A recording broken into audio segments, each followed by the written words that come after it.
Wildlife trafficking is one of the greatest causes of biodiversity loss and probably one of the most shameful reasons for it in the 21st century. Not only that, but it undermines security, development, and the rule of law.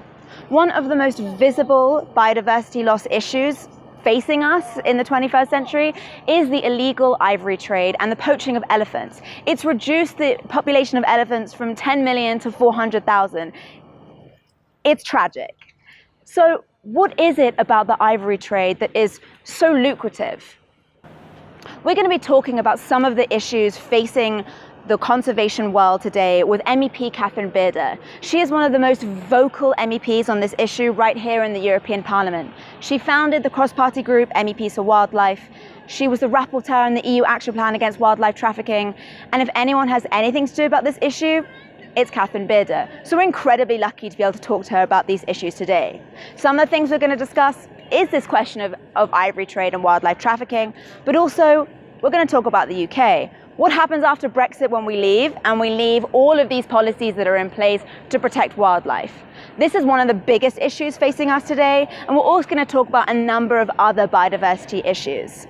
So really, let's head inside and let's talk illegal ivory trade, wildlife trafficking, conservation policy, and Brexit. So to kick things off straight away, I want to talk about the EU Action Plan against wildlife trafficking. It was brought in 2016. It's now 2018. So can you tell us a little bit about what your role was with this file and whether the plan is meeting your expectations 2 years later? I was given the job in the Parliament here as the rapporteur to look at, to scrutinise really what we thought was good, what was missing from this, and we worked with them. And my report came up with some recommendations of things that were missing. So where we are now is that we're waiting for the mid-term report. It's a little bit late when we're a little frustrated, but better to have a good plan, a good halfway plan on that to see how they're managing to meet their deadlines and action and the work that is going on across the world that they are driving.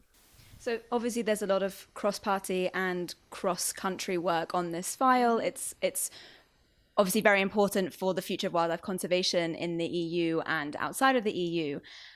I hate to ask the question, but how much do you think this is going to be affected by Brexit? Is the UK going to become a small island away from this plan? Or where we are in the European Union now, we have an international court that holds governments to account to the measures that they've signed up to, and individuals and organisations can take their government to that international court. Outside Brexit, that won't apply. Now, are the Brits going to turn into rampant sort of destroyers? No, they're not. We have a very good record of actually pushing the environment inside the EU.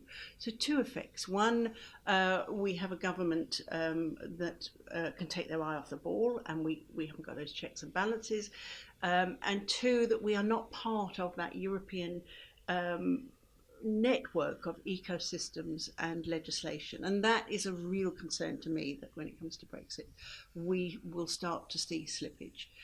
Okay, we're coming forward with the complete ivory ban, and that's something I want to be pushing for a European wide ivory ban, because Europe is the world's biggest market in legal ivory, and so it's not only a transit for ivory, but we are also buying and selling. And we've had studies coming forward in a few weeks' time from Oxford University that I've been told that over 2/3 of all the legal ivory that they have investigated is found to be not legal. It's new stuff that's getting into the marketplace, which is why we have to ban all ivory sales. That does away with the marketplace, does away with the value of ivory. So if you look at what the UK is proposing at the moment with their ivory ban, which is to put certain restrictions in terms of age and this is something you want to get completely rid of. So no matter if it's 500 years old or 5 years old. I think that's fair enough to say things that are of antiquity or great artistic value for all new products for the sale on eBay of cutlery and all of that, snooker balls, you name it, the trinkets and stuff. Doesn't say it has to be destroyed. You can still inherit a piece of ivory from your grandma if it was a favourite piece.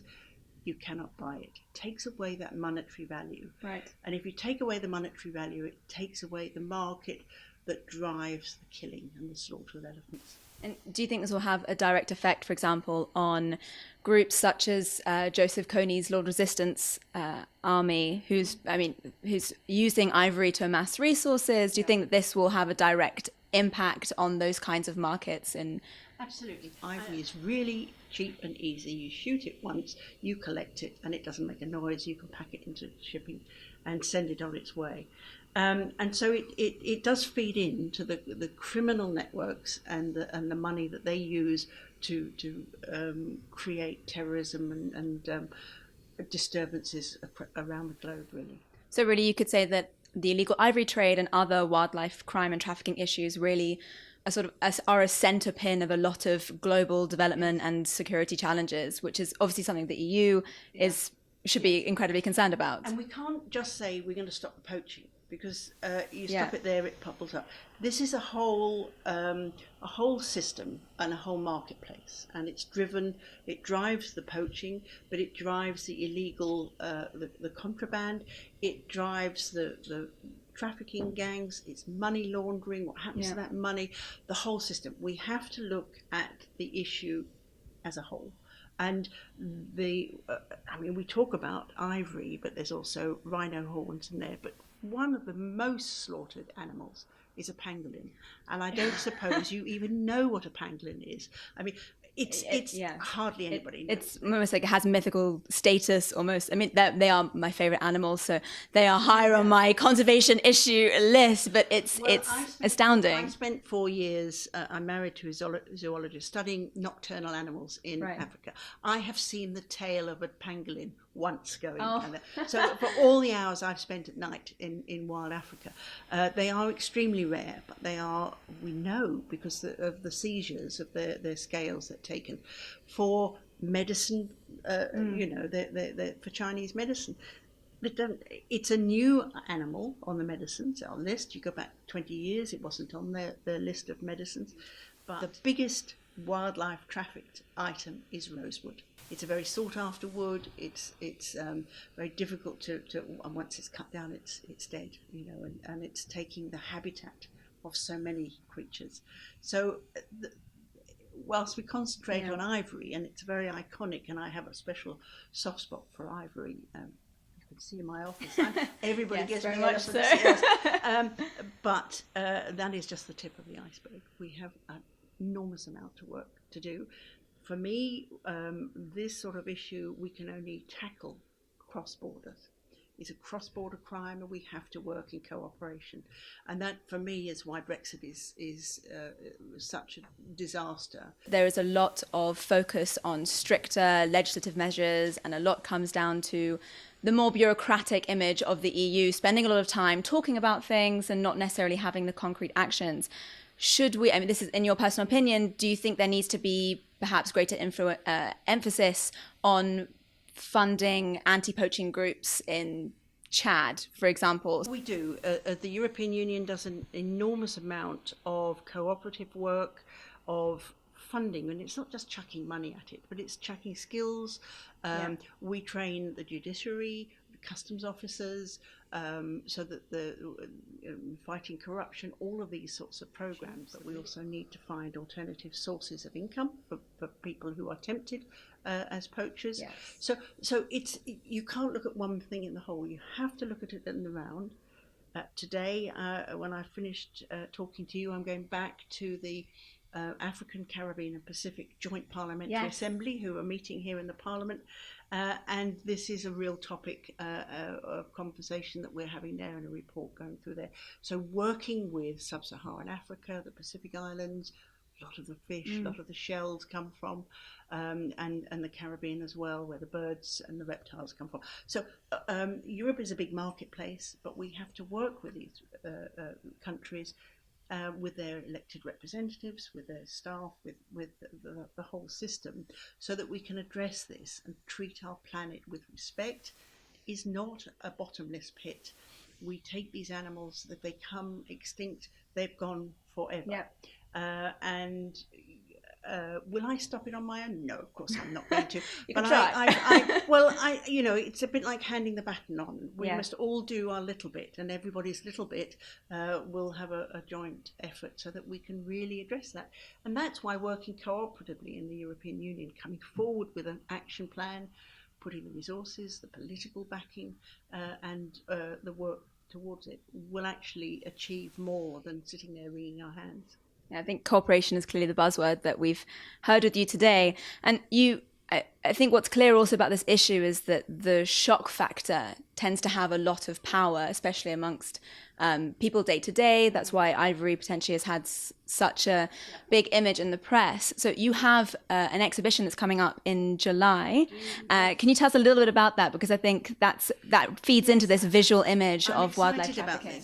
And I've been working with the Belgian customs authorities, and they are coming forward with some examples of the type of things that they've been seizing at their ports and airports that they found in people's luggage, or people are shipping in loads, and this just is the tip of the iceberg. As you said, elephants, everybody knows what an elephant is like. Nobody really knows what a pangolin is like, or the spotted frog, or whatever. But these animals are being taken.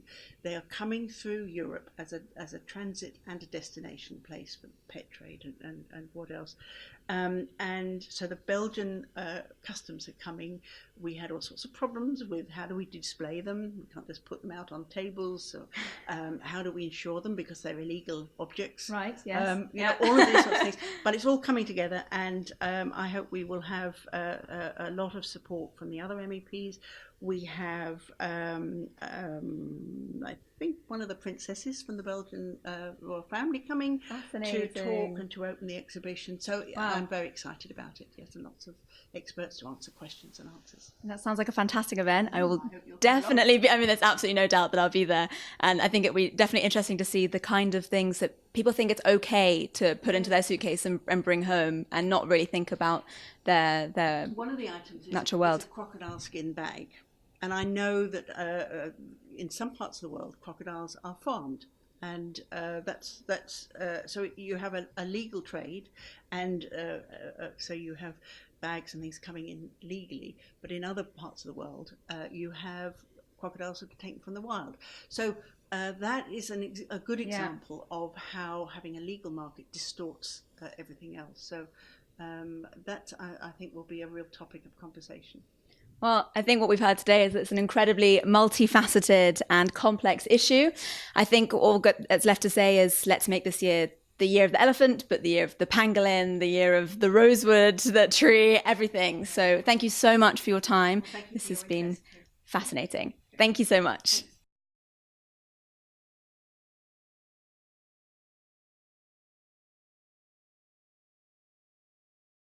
Because they are wandering in the wild, and they have hugely valuable, it's more valuable than gold, sticking out of the front of their faces.